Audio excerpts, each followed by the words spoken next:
Welcome to The Explainer. Today we're tackling a super critical task for any technical professional, accurately sizing storage for a customer proposal. If you get this wrong, it can lead to huge problems, budget overruns, or way worse, the customer running out of space. So let's figure out how to get it right every single time. Let's dive in. So here's the core question we're going to answer. And the thing is, the answer isn't just a simple number. It's this careful balance of future growth, data protection, and of course, cost. By the end of this, you're going to have a clear, repeatable process to absolutely nail this calculation every time. Here's our game plan. We'll kick things off with that critical sizing question, then I'll walk you through a 4-step sizing method.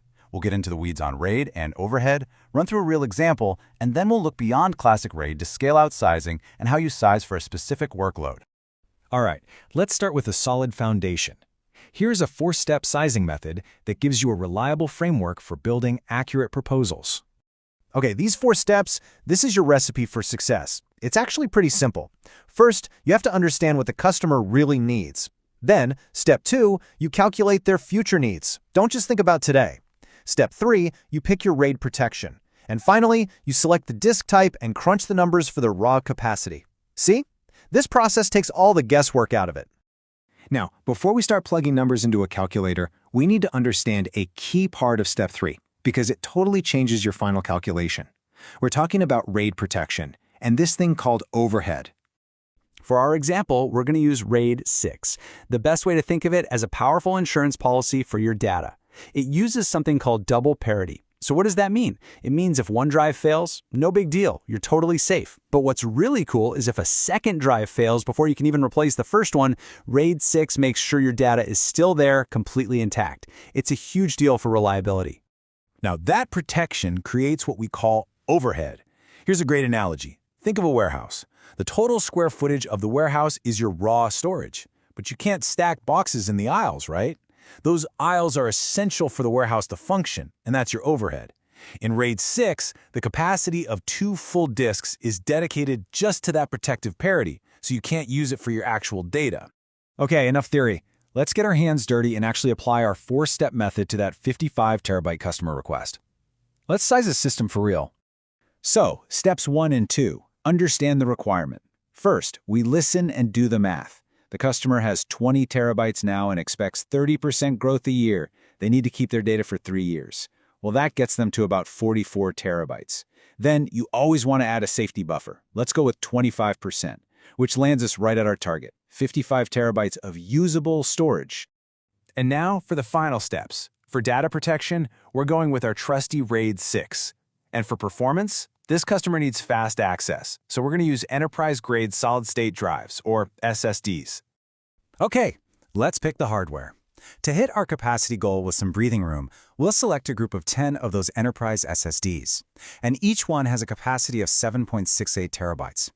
The math here is easy. 10 drives times 7.68 terabytes each gives us a total raw capacity of 76.8 terabytes. Now remember, this is our starting number before we account for that all-important data protection overhead. And finally, we apply that RAID 6 overhead. We lose the capacity of 2 of those drives for parity, which brings our final usable space to approximately 61 terabytes. This is great. It safely covers that 55 terabyte requirement and gives the customer a nice buffer for the future. And we're done. So, now you've mastered the classic way. But that method has its limits, right? Especially when you need to scale. This is exactly why modern scale-out systems like the HPE Alletra MP were developed. They use a totally different and way more flexible approach to storage design. Check out the difference here.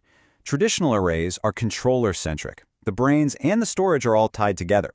The Alletra MP, though, has a disaggregated design. Think of it this way. The compute, or the brains, and the capacity, the storage itself, are separate building blocks. That means you can add more performance or more space independently whenever you need it. It's a game changer. This modern architecture is absolutely perfect for really demanding workloads. So let's see how we'd size a solution for something like a high-performance database, where low latency, raw speed is the #1 priority. Okay, so the key difference is that we're moving beyond those small fixed RAID groups. Protection isn't just stuck on a handful of disks anymore. Instead, data and parity are striped across the entire system. This software-based method is called erasure coding. You can think of it as a way more advanced, flexible version of RAID. And the result? Incredible efficiency and much, much faster rebuild times if a drive fails. And this is a perfect illustration of this new approach. For a mission-critical database, we'd set up a triple parity scheme. We'd use a stripe of 12 data blocks protected by 3 parity blocks. This gives you extreme resilience. The system can handle up to 3 simultaneous failures without any data loss. That's huge. So, at the end of the day, this isn't about old versus new. It's about having 2 powerful methods in your toolkit. That classic RAID calculation is still perfect for many traditional designs, but the scale-out approach is built for the flexibility that cloud-scale apps and high-performance workloads demand. It's all about choosing the right tool for the job. And this leaves us with one final thought to chew on. As the entire industry moves away from specialized hardware and towards this powerful distributed software intelligence, what new possibilities are going to be unlocked for the future of data storage? Something to think about. Thanks for joining this explainer, and we hope to see you next time.